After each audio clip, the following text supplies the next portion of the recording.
पूज्य गुरुदेव परम वंदनीय माता जी सूक्ष्म रूप से विद्यमान हैं। दोस्तों नमन करता हूँ, मानव मात्र को प्रणाम करता हूँ। दोस्तों भारतीय जीवन में दीपावली का त्यौहार बड़ा ही विशेष महत्व रखता है और मानव जीवन में यूँ तो भारतीय जीवन शास्त्र में प्रारंभ काल से ही इस बात का ध्यान रखा गया है कि मानव जीवन को कैसे काटना है। यहाँ पर इसके लिए इतने सारे त्योहार और इतनी सारी खुशियों के कोई ना कोई ऐसे इवेंट्स बना दिए गए हैं कि भारत में दुनिया में सबसे ज़्यादा त्योहार मनाए जाते हैं।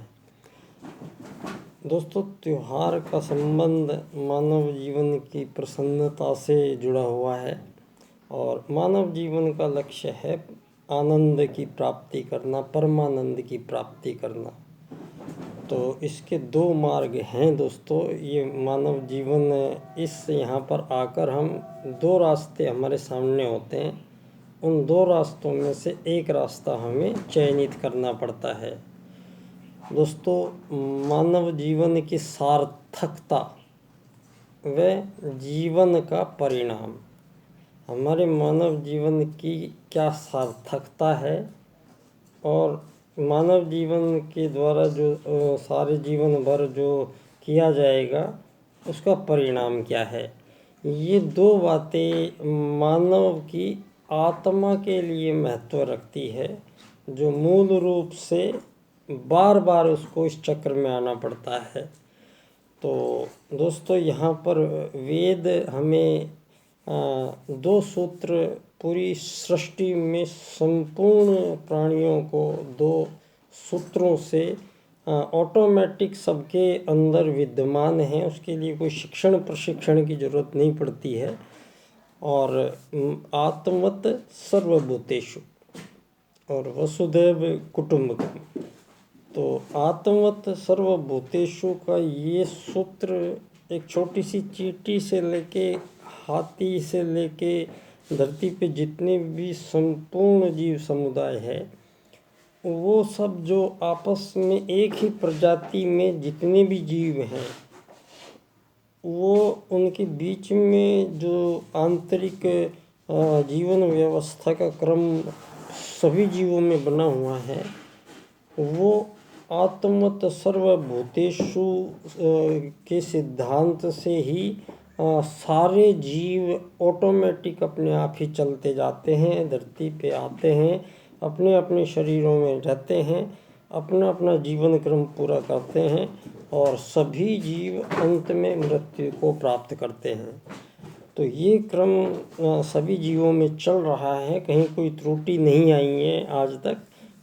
लाखों करोड़ों साल हो गए हैं और यहाँ पर जिस चीज़ के लिए अब मानव को यहाँ धरती का सर्वश्रेष्ठ जीव घोषित किया है, और ये सर्वश्रेष्ठता दिख भी रही है कि सर्वश्रेष्ठता शायद जिसकी लाठी उसकी भैंस को कहते हैं।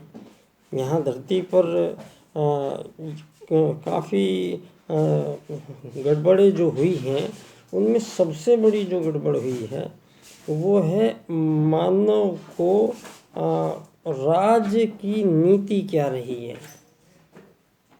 दुनिया में मानव पे आज सारा का सारा अगर हमें देखा जाएगा तो मूल इस बात पर आकर टिकता है कि यहाँ पर जो मानव अपनी रीति नीति पद्धति का पहले से ही जो बना के उसको अनुसरण करते चले आ रहे हैं, चले जा रहे हैं और इसमें बीच में अब मैं आ जाता हूँ। तो जब ये धारा बह रही है, इस धारा में ही गिरना पड़ता है, तो ये धारा हमें बह के उल्टी दिशा में लेके जा रही है। इस धारा में सारे मानव जाति, इसी में आज सारी धरती के सारे बुद्धिमान लोग, सारे ज्ञानी लोग, सभी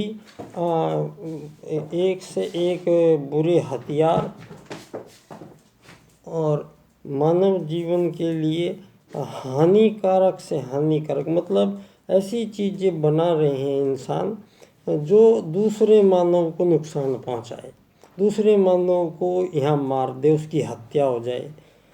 यहाँ कोरोना से सारी दुनिया में मौत बांटी गई, तो यहाँ जो सारी दुनिया में जो ये राजनीति के द्वारा ये जितने भी शासक गण हैं, जो सारी दुनिया पे शासन कर रहे हैं जो, तो ये लोग जो ये सबसे बड़ी गफलत पैदा हुई है धरती पे आज़ादी के नाम से। दोस्तों, संपूर्ण प्रजातियों में आत्मवत् सर्वभूतेषु का सिद्धांत ही आपको वसुदैव कुटुम्बकम की प्राप्ति कराता है। तो वसुदैव कुटुम्बकम को प्राप्त कर लेना ये आत्मवत् सर्वभूतेषु से ही संभव हो सकता है। इसको वसुदैव कुटुम्बकम आप खाली लिख देंगे और 10 देश उसमें बिठा लेंगे, और उसमें G20 में भी चीन और रूस तो आया नहीं। वसुदैव कुटुम्बकम लिख दिया आपने, तो उस वसुदैव कुटुम्बकम का सिद्ध क्या है, उसके काम क्या है, वसुदैव कुटुम्बकम है क्या चीज़, ये इसको डिफाइन करने के लिए दोस्तों वसुदैव कुटुम्बकम बाद में डिफाइन होगा। पहले दुनिया में ये तय करना पड़ेगा कि आत्मवत् सर्वभूतेषु। यहाँ दीनदयाल उपाध्याय जी जो आज राजनीति में दोस्तों, यहाँ एक मैं आपको एक छोटा सा एक ऐसा वाक्य मैं बताना चाहता हूँ जो शायद किसी की नज़र में अभी तक आया नहीं हो। तो यहाँ परम पूज्य गुरुदेव जो धरती पे स्वयं महाकाल धरती पे आते हैं, क्योंकि यदा यदा ही धर्मस्य, जब भी धरती पे, तो धरती पे इस समय सबसे ज़्यादा मुसीबतें और सबसे ज़्यादा धरती पे मानवों के बीच, सबके बीच ऐसी व्यवस्थाएं बनती चली जा रही हैं कि सारी संपूर्ण जीव जाति समाप्त होने के कगार पे है। तो ऐसे में परम पूज्य गुरुदेव ने पहले ही हम लोगों को सारी बातें पहले से लिख के रखी है। सबसे पहले गुरु जी ने क्योंकि राजनीति से दुनिया प्रभावित है, और राजनीति ने तो बल्कि धर्म क्षेत्र को अलग ही कर दिया है, और धर्म क्षेत्र अलग है, राजनीतिक क्षेत्र अलग है। धर्म क्षेत्र को बोलो कि आप राजनीति में कोई काम करना है, तो धर्म क्षेत्र इतना भ्रमित हो गया है कि वो तुरंत कहते हैं हमारा राजनीति से कोई लेना देना नहीं है, हम राजनीति में नहीं जाते, हमें राजनीति से कुछ लेना देना नहीं है। तो दोस्तों, यहाँ मैं धर्म क्षेत्र को आगाह करता हूँ। धर्म क्षेत्र को मैं अपनी जो उनकी स्वयं की जो उनका वजूद है, अपने वजूद को धर्म क्षेत्र याद करना पड़ेगा उनको। यहाँ पर राजनीति ने धर्म को अलग कर दिया है, तो धर्म ये कह रहा है आज कि हम राजनीति में नहीं जाएंगे, हम राजनीति से कोई लेना देना नहीं है। और मानव जीवन के सारे संपूर्ण कर्मों का निर्धारण करने की शक्ति राजनीति के पास है। तो आपको बता दिया जाए, सतयुग में यहाँ कोई राजा प्रजा दंड दांडी की जरूरत नहीं थी। मानव स्वतः संचालित समाज था, वेद आधारित जीवन धरती पे लाया गया था विशेष उद्देश्य के लिए। विशेष उद्देश्य धरती पे धर्म अर्थ काम मोक्ष प्राप्त करना है, और सभी जीव उनकी प्राप्ति करते हैं। मानव को विशेष ये है कि मोक्ष जो मिलता है वो और जीव नहीं ले सकते, ये मानव ही ले सकता है। इसी देह के द्वारा मोक्ष पाया जा सकता है।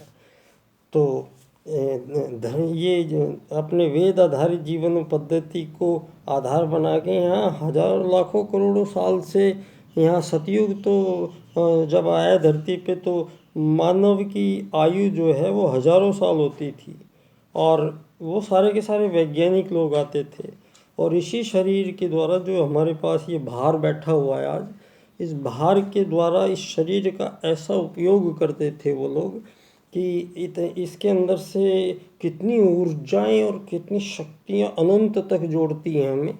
हम कितने महत्वपूर्ण एक ऑब्जेक्ट बन के धरती पे आए हैं कि हमारा संपर्क क्षेत्र पूरा ब्रह्मांड है। बावजूद इसके हमें उस वो जो क्षेत्र है आत्मवत् सर्वभूतेषु से चलता है। यदि आप मानव को एक आत्मा मान के आत्मा से आया था तो मानव मोक्ष प्राप्त करता था। तो बाद में त्रुटि आई तो सतरजतम में जब परिवर्तन आए उनके आहार में तो मानव भ्रमित हुए। पहले तो क्लियर था कि मैं एक आत्मा हूँ, तो शरीर का कोई वो नहीं था, शरीर को उपयोग करते थे, शरीर को और बेहतर उसका उपयोग करके और अधिक जानने की कोशिश थी। लेकिन और उस हिसाब से उनका मस्तिष्क बहुत ज़्यादा चलता था।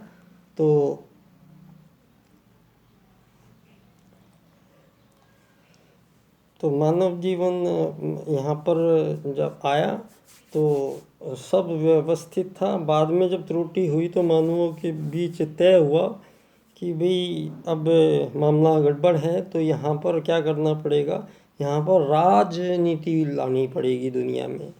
तो राजनीति लाने के लिए पहली बार मानव को सबको बिठाया गया और सबसे चुनने के लिए कहा 3 चीज़ें चुननी पड़ेगी आपको। तो मानव को पहली राजनीति जब आई दुनिया में तो 3 लोगों का चुनाव सभी लोगों ने किया। पहला चुनाव था धर्म या अधर्म। धर्म या अधर्म में से एक का चुनाव करना था। तो मानव सर्वश्रेष्ठ प्राणी होने के नाते उसने धर्म का चुनाव किया। और एक होता है अधर्म। तो अधर्म मानव ने चुना नहीं, अधर्म नहीं करेगा मानव, धर्म से चलेगा, ये तय हुई बात। और एक चुनाव हुआ राजकता या अराजकता में से किसका चुनाव। आपको अराजकता चाहिए या राजकता, सिस्टमेटिक या अनसिस्टमेटिक। तो लोग बोले वे सब व्यवस्थित होना चाहिए, मानव है। तो राज का चुनाव किया, राजकता का चुनाव किया। फिर राजकता तो होगी लेकिन वो चलेगी कैसे राजकता, राज चलेंगे कैसे, वो अनीति से चलाएंगे राज को या नीति से चलाएंगे। तो अनीति से तो सिर्फ गड़बड़ हो जाएगी, फिर तो नीति से चलाएंगे। तो धर्म आधारित राजकता की नीति, राजनीति पहली दुनिया में जो आई, धर्म आधारित राजनीति। राजनीति बाद में बनेगी, पहले धर्म आधारित, धर्म पहले, धर्म सबसे पहले, अधर्म नहीं। तो यहाँ आपने एक और बीज बो दिया दुनिया में, ये मानवों को, भारत को जो सनातन है उसको आप आज ये पिछले कोई 100 साल से 150 साल से आप भारत को, उस सनातन भारत को आप आज धर्म को चुनने वाले देश को आज आप बोल रहे हैं धर्मनिरपेक्षता से चलता है भारत। आज भारत की नीति धर्म निरपेक्ष राजनीति बोलते हैं। तो धर्म आधारित राजनीति को धर्मनिरपेक्ष राजनीति में परिवर्तित किया गया। ये षड्यंत्र पिछले 150-200 सालों में ही हुआ है। ये ईस्वी का ये जो परिणाम है, ये अंग्रेजियत का जो परिणाम है, पश्चिम का जो परिणाम है, ये जो पूंजी को जन्म देने वालों का परिणाम है। दीनदयाल उपाध्याय जी अर्थायाम में कहते हैं कि मानवों के बीच में किसी भी प्रकार की वस्तुओं का आदान प्रदान यहाँ होता रहा है हमेशा मानवों के बीच में, लेकिन उनके बीच में कुछ ऐसा नहीं है कि वो आपको कुछ हम ये लेन देन करेंगे तो बीच में कोई धन देंगे, पैसा देंगे, रुपए देंगे, टका देंगे, डॉलर देंगे। ये नहीं चल सकता है दुनिया में, क्योंकि ये नियम नहीं है। यहाँ पर मानव ने अर्थ का अनर्थ किया। वेद में सबको इस धन को वेद में कहीं जो इस धन की बात नहीं हुई है दुनिया में। वेद में अर्थ का मतलब है कि मानव धरती पे जाएंगे तो वहाँ उनको कुछ अगर कोई अड़चन समस्याएं आएंगी तो सारे मानव मिलके उस समस्या का निराकरण करेंगे। तो निराकरण करना, उसका हल ढूंढ के हल कर लेंगे, निराकरण कर लेंगे, इसको वेद में अर्थ कहा गया है। तो ये जो दीनदयाल जी कहते हैं कि बदले में लेना देना, ये पैसे कौड़ी, ये भारत का सनातन विचार नहीं है। भारत का सनातन विचार है कि मानव मानव यहाँ सहभागिता, सेवा, समर्पण, सबको समान रूप से आत्मवत सर्वभूतेषु रूप को प्रैक्टिकली मतलब आपको अप्लाई करना है। तो यहाँ बहुत दोनों चीज़ें गड़बड़ हुई यहाँ पर। तो मानव को अब एक पथ का चुनाव यहाँ पर करना पड़ेगा कि वो मानव यहाँ पर चाहता क्या है, एक बार दोबारा से फिर होना पड़ेगा। तो धर्म आधारित राजनीति को धर्म निरपेक्ष का मतलब आप समझे नहीं आज तक, मैं आपको समझा देता हूँ। धर्मनिरपेक्षता का मतलब है कि मानव या तो धर्म के सापेक्ष चलेगा या धर्म के निरपेक्ष चलेगा। सापेक्ष चलेगा मतलब मानव धर्म के साथ चलेगा, धर्म से चलेगा। तो सापेक्ष नहीं बोलना आपने, बोलना धर्म निरपेक्ष। तो धर्म निरपेक्ष का मतलब हुआ कि धर्म के विरुद्ध चलेगा। तो धर्म आधारित जो राजनीति भारत ने दुनिया को दी थी, पश्चिम ने सारी दुनिया को वो पूंजीवाद आधारित राजनीति आज दुनिया में दे दी है। तो ये सारा परिणाम मानवों को, जो सारी दुनिया में सारे मानवों को झेलना पड़ता है, ये अमीर गरीब मालिक नौकर के रूप में सबसे ज़्यादा मानव को झेलना पड़ा है यहाँ दुनिया में। और ये पूर्णतः कृत्रिम व्यवस्थाएं हैं। यहाँ दीनदयाल उपाध्याय जी ने बोला भी था कि अब देश को जब पार्टी जब तो शुरुआत की थी जनसंघ की, तो वो छोटी पार्टी से शुरू की थी। तो उस समय ही यहाँ पर दीनदयाल जी के सामने प्रश्न ये थे कि जो यहाँ देश आज़ाद हुआ तो यहाँ 1947 में आज़ादी मिली, लेकिन भारत से 1942 में ही ये संधि ले ली, संधि पे हस्ताक्षर करा लिए कि आज़ादी के बाद आपके देश की जो राजनीति है उसको आर्थिक उदारीकरणवाद, आर्थिक वैश्वीकरणवाद से चलना पड़ेगा। और ये जितनी भी आज़ादियाँ बढ़ाते चले गए हैं, आज़ादियाँ हो नहीं सकती हैं मानवों के बीच में, किसी भी प्रकार के जीवों में, एक ही प्रजाति के जीवों में आज़ादी हो नहीं सकती है।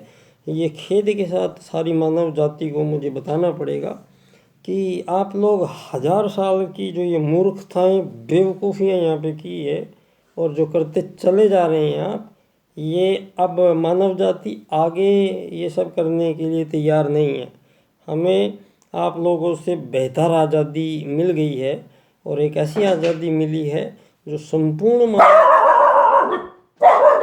मानव जाति को आज़ाद करेगी।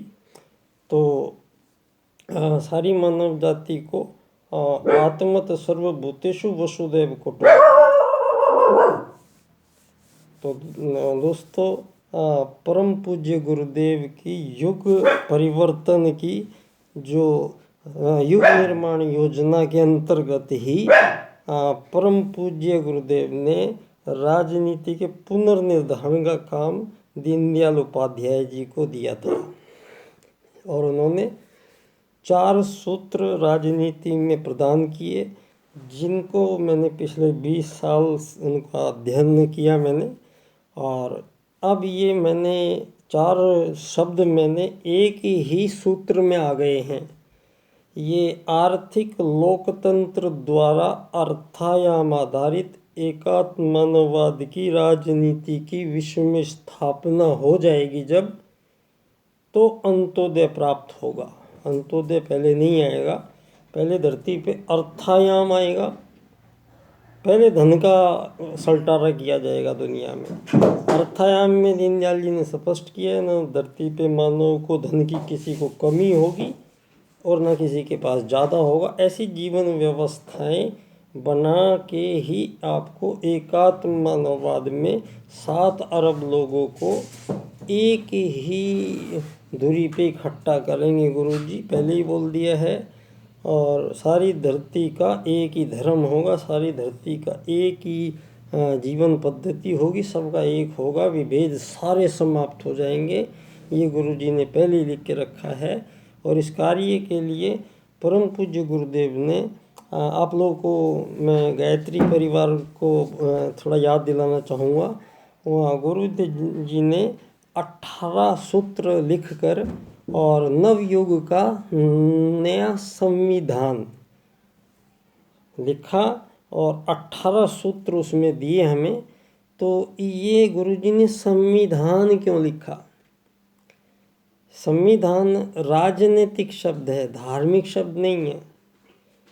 तो गुरुजी ने, लेकिन आगे जो युग परिवर्तन होना है तो वो बिना राजनीति के कैसे हो जाएगा, जबकि राजनीति आज धर्म को चला रही है। धर्म को चलाने वाले देश को, सारी दुनिया को राजनीति को धर्म चलाता था, आज बिल्कुल हमें उल्टा कर दिया है आपने। आज राजनीति धर्म को चला रही है। तो क्या धर्म क्षेत्र राजनीति में अपनी टिप्पणी नहीं करेगा? यहाँ सारी दुनिया में पिछले 8-9 साल में भारत के सुप्रीम कोर्ट ने कुछ ऐसे आपत्तिजनक, बेहद आपत्तिजनक निर्णय दिए हैं जो मानव को यहाँ व्यभिचारी बना रहे हैं। तो मानव की जहाँ मूल वृत्तियों से भटका कर और सारे पूंजीवाद से संचालित भौतिक दर्शन में ये प्राइवेट सेक्टर जो आपने बनाया था, ये भस्मासुर बन चुका है। अब ये तय नहीं हुई थी बात, आपने इसको भी षड्यंत्र किया आपने। क्योंकि मानवों के बीच जब धरती पे पहली राजनीति, धर्म आधारित राजनीति, धरती के पहले राजा मनु, और मनुवाद पहला राजनीतिक दर्शन जो धर्म अर्थ काम मोक्ष की प्राप्ति कराता है। और 4 पद्धतियाँ, ब्रह्मचर्य, गृहस्थ, वानप्रस्थ और संन्यास, तो 4 तरीके उसको प्राप्त करने के हैं। तो मानव जीवन के संपूर्ण आयामों को ध्यान में रखते हुए त्रुटि मनुवाद में जो 4 प्रकार के कार्य बताए गए थे, उन 4 प्रकार के कार्यों को करने के लिए उनका नाम उन्होंने उस टाइम वो रख दिए जो, तो वो नाम कोई वो नहीं थे, वो काम करने का विधान था। लेकिन यहाँ त्रुटि मानवीय है, हमारी गलती है। हम लोगों ने उन्हें जातियों में बांटा और जातियों के ऊपर फिर ऊंच नीच ये पैदा किया गया और ये मालिक नौकर का खेल जोर से खेला गया। तो मानव द्वारा मानवों का शोषण ही धरती पे आज तक होता आया है और ताकतवर ही राज करेगा। मतलब छोटे छोटे से देश थे, उन्होंने शुरू में जब आज़ादी आई तो हमें तो ABCD पकड़ा दी हमारे हाथ में, और ख़ुद वेद को ले जाके और उसकी रिसर्च करके और सारे टेक्नोलॉजी को उन्होंने हमसे 100 साल पहले ढूंढ लिया। अब वो 100 साल पहले चलते हैं हमसे, और हमें फिर वो बाद में ये जो चीज़ें आज बन रही है, जितना भी दिख रहा है ये सामान, टेलीफोन, ये वो, तो ये वो जो चीज़ हम आज यहाँ यूज़ कर रहे हैं वो 10 साल पहले उसको यूज़ कर चुके होते हैं। तो यहाँ पर उन्होंने G5 नाम से अपनी एक टीम बनाई और उस टीम में सबसे ज़्यादा परमाणु बम लेके बैठे हैं और सारी दुनिया को धौंस दे के ये बोलते हैं कि कोई और बढ़ाएगा नहीं परमाणु बम, और हमारे पास वीटो पावर है, आपको बिना पूछे किसी भी देश को पल भर में स्वाह करने की शक्ति लिए बैठे हैं। और धरती पे मानव ज़्यादा यहाँ रहते हैं जो आत्मत सर्वभूतेषु वसुदैव कुटुंबकम के सूत्र से दुनिया को इस आग से मुक्ति दिलाने का काम पंडित दीनदयाल उपाध्याय जी और परम पूज्य गुरुदेव के दोनों आयामों को मिलके राजनीति का पुनरुद्धारण, एकात्म मानववाद, और आप लोग कहते हैं वैश्वीकरण होगा, लेकिन समग्र व संपूर्ण वैश्वीकरणवाद होगा। अब धरती की सारी सीमा रेखाएं समाप्त हो जाएंगी और धरती पे सभी सरकारों को डिसॉल्व कर दिया जाएगा और विश्व की केवल एक सरकार बनेगी।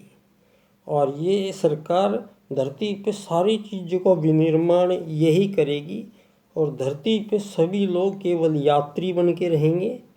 और मानव जीवन की सबसे बड़ी समस्या ये जो रोटी कपड़ा मकान चिकित्सा शिक्षा स्वास्थ्य सम्मान जो मानव का संघर्ष बना दिया गया है, और उस संघर्ष के आधार पे ही मानवों के बीच धरती पे ये सारे विभेद पैदा हुए हैं। तो ये मानव को जो वहीं से ये दीनदयाल जी के अर्थायाम से सारी मानव जाति को 7 अरब लोगों के लिए प्लान किया गया है और परम पूज्य गुरुदेव के 18 सूत्रों से सारी दुनिया को चलना पड़ेगा। और राजनीति जो पूंजीवाद आधारित है, जिसको लोकतंत्र कह रहे हो, वो लोकतंत्र नहीं है। वो तो एक गरीब है, एक अमीर है, एक मालिक है, एक नौकर है, एक साहूकार है, एक कर्जदार है, एक छोटी जाति है। वहाँ तो बहुत कुछ है उस लाइन में। आपके वहाँ पर बोल देने से वो ये मतदान जो है लोकतंत्र जिसको आप बोल रहे हो, ये तो जातियों में लोगों में बटा, ये पूरा षड्यंत्र है। एक धरती पे आज़ादी को पैदा करना, आज़ादियों के लिए संघर्ष करना, ये धरती पे ऐसे काम मानव कर रहा है जो हो ही नहीं सकते हैं। जो एक ही प्रजाति के जीवों में आज़ादी संभव नहीं है, चाहे आज नहीं तो 10,000 साल तक और लड़ लो फिर भी नहीं आज़ाद होंगे। और ये गरीब अमीर, धरती से कभी गरीबी मिटेगी नहीं, ये पद्धति पूंजीवाद है। तो जब धरती पे आप लोग गरीबी नहीं मिटाने आए हैं, आप मोदी जी आप ये ट्रिलियन इकोनॉमी की जो बात कर रहे हैं, ये आप तो कर रहे हैं, मतलब आप वही अपने अपने अपने के लिए वसुदैव कुटुंबकम में सबके लिए सोचा जाता है। तो ये हमें ट्रिलियन इकोनॉमी में नहीं जा रही ये दुनिया अर्थायाम आधारित एकात्म मानववाद की राजनीति में जा रही है। जो युग परिवर्तन है वो इसी प्रकार से मानवों को एक यात्री समझ के ट्रीट किया जाएगा और मानव की जितनी भी आवश्यकताएं हैं उनको आजीवन निःशुल्क 7 अरब लोगों को दिया जाएगा। तो सार्थकता मानव जीवन की तय करेंगे। धन्यवाद। हाँ, बच्चा डॉक्टर।